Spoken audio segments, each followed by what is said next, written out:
Hey, what's going on with it? It's your boy Jay Jackson with YouStreamRadio. I have a pleasure and an honor to be here with my man from Ruff Endz, Davinch. What's going on, bro? What's going on, man? How you doing, man? What's going on, all right?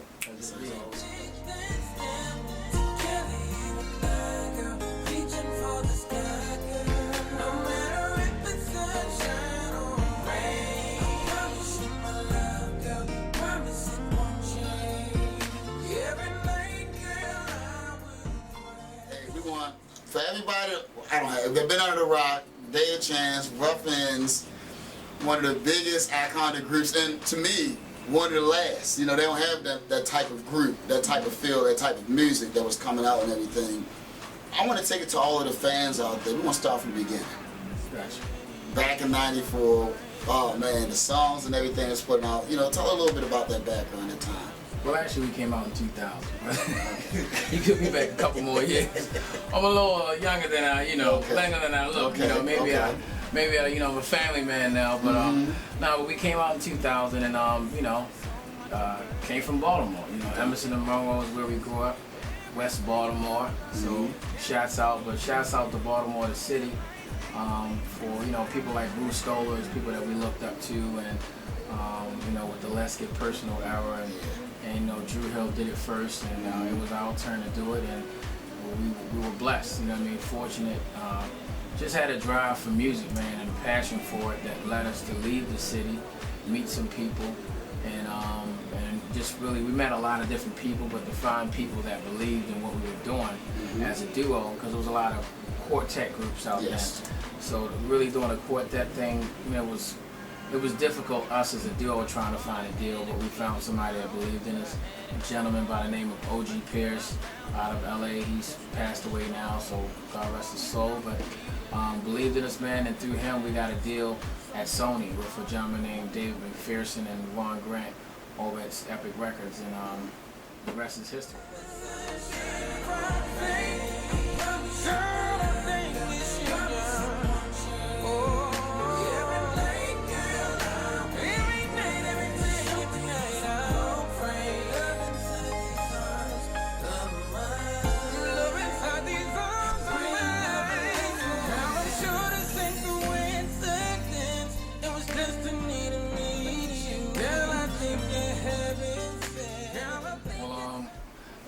I think it's one of those things, man. Music is an expression that, we all are unique. You know what I mean?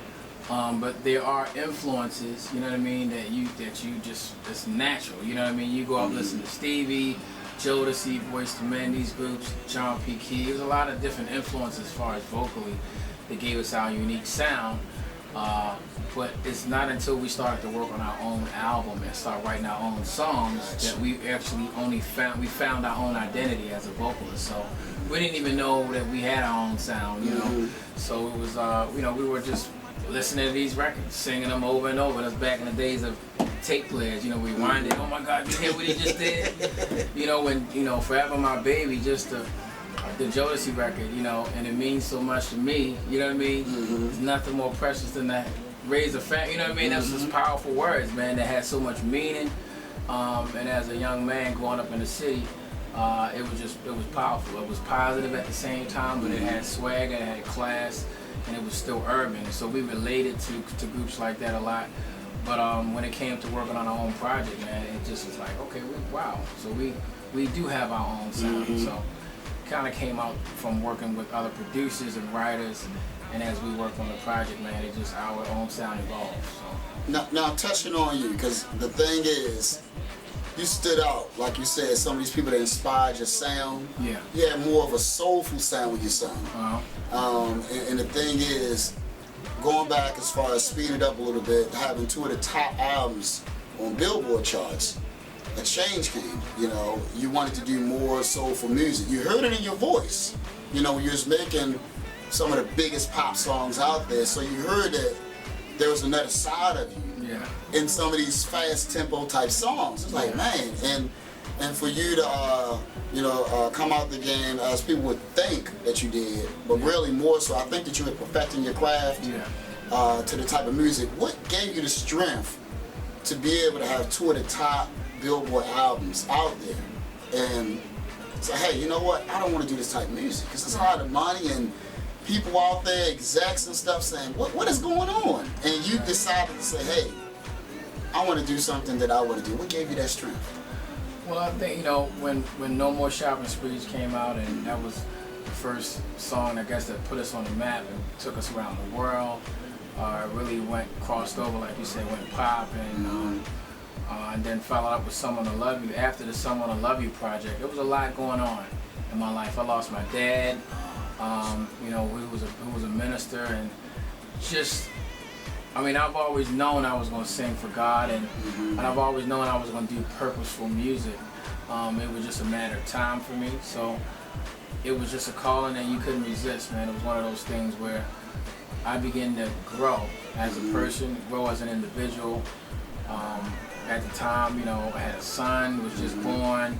Me and my girlfriend at the time, we were just at crossroads with everything. You know, we had left Sony, we had another situation on the table with a sub-label through Universal. We had some investors going to put so much money down, you know, almost $1 million. We was going to be getting like 65 to 70% of album sales that we was going to get. So Someone to Love You was red hot at AC Radio. Definitely. And it's always a classic, you know, it's one of those classic records. We was always into classic music anyway. We always will be. We was never into, you know, one hit, you know, those hit that, you know, a song that get played now, but it won't get played 10 years from now. But we was always into real music.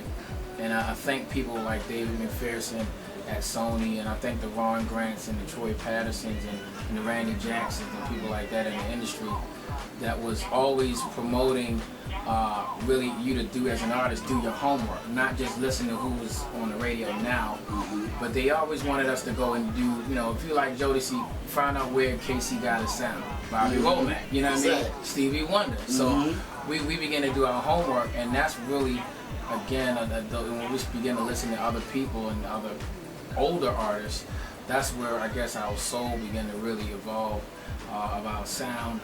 But you know, it began coming back to the question you asked about the change. It brought me to a place where, you know, I continue to do soul music. You know, it's music for the soul, but a soul music that would actually encourage people, make a difference in people's lives, and it wouldn't compromise what I stand for. So I just moved from not standing for anything to standing for something. So that's, you know, so I got saved, I became a born-again Christian, went into a lot of ministry work, school in Africa. You know, we have a ministry, we have a school in Africa that we support called Fisherman Academy, and me and my wife and my family have, you know, spent time over there and financially supported, and we've done a lot. So our whole life has just changed from having no purpose and being all about me. But at the time, you don't even know it. That's what you're doing. You're just just following the flow. This is what I'm supposed to be doing. You know, the cars, the money, getting this. I need that next hit record. You know what I mean? So it's like in the industry, artists are always competing, and they always got pressure from the labels. You need this hit record. You gotta be this. You gotta be that. And there's a lot of stress. And you sometimes, in the process, you lose yourself. You lose a standard for who you are. And you know, me getting saved just brought back a standard for myself, and what I stand for. So now my music stands for something. Do I do R&B? Of course, I still do. It's what I do. You know, it's my forte. But we've evolved into so many different kinds of music. We've got a Christian group called Rooted Deep that's out now, and we got another gospel group. I mean, I'm working on a project as well. So we've evolved into a label and a music movement that just want to make a difference and have a standard of music, you know, that's just not about sex. You know what I mean? Exactly. I mean, just be real. You know what I mean? You know, I'm a family man now, and that's where I'm at. So I believe that families are the building blocks for community, and communities are the building blocks for our world, the world that we live in, and our children's children gotta live in this world. So we gotta bring back standards, man. We gotta bring back morals. We gotta bring back positivity. We gotta bring back all of these things back, and it starts with the music.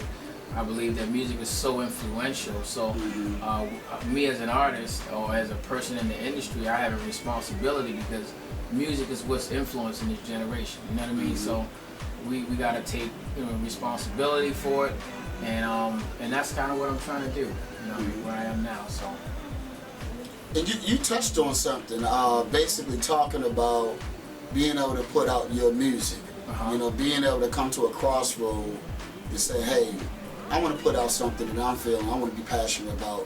What would you tell anybody that's out there that's trying to go for major label, any type of advice that you can give to them? It's, for people now, major labels, I have to say this first before I talk about the advice, because major labels now are looking for people, most situations are looking for people, either your talent is extremely unique and it's just ridiculous, but it's a lot of people that are so talented out there, it's a lot of talented people out there, so it's either you're extremely talented or you already have a buzz online, or you already got 1 million views on YouTube, and you already got a following, so they're saying, okay, you're already selling 50,000 on your own. If we multiply that times so many different major cities in the country with our budget behind you, we can make $1 million. We can sell 1 million records. So, so for artists like that, if you're not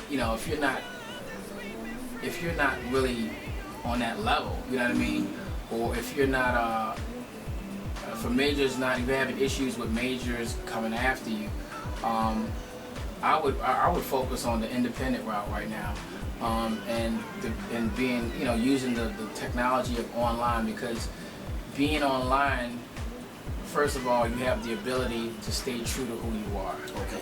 You know what I mean? So you being true to who you are, you standing for what you believe in, you build your own base. So now when you get a label deal, you don't have to compromise. You know what I mean? But now, when you get a record deal, sometimes you got to give up everything. They've got their own image and own idea of what they want you to sound like, because they're spending the money. And they have their right to, because they're investing the money. So you're going to give up some rights. So you have a kind of a, you got a decision to make. Go after a major deal and lose a lot of rights. Or some people might get a major deal and still keep their identity. You have certain people like the Jill Scotts that just was true to who they were. Chrisette Michelle's, that people just stayed who they were. The label, it just worked. You know what I mean? So a lot of other people don't get that luxury to stay true to who they are. They, producers coming up in the pictures. We're paying for this, we're paying for that, and they got their own writers. So you're actually singing someone else's concept, idea, standard, everything. So I would just say that stay true to who you are is really going the independent route. There's technology. It's so easy to get a Pro Tools system. You know what I mean? If you're a writer out there, get a setup. Go to Guitar Center. Go to different things online where you can get a little Best Buy got Pro Tools in it. You know what I mean? For $100. You know what I mean? So get into the technology. Learn that YouTube. You can learn anything, man. You know what I mean? On YouTube. So go on there, get active. Because, being a musician is really being an entrepreneur. You're the driving force, you got to do it.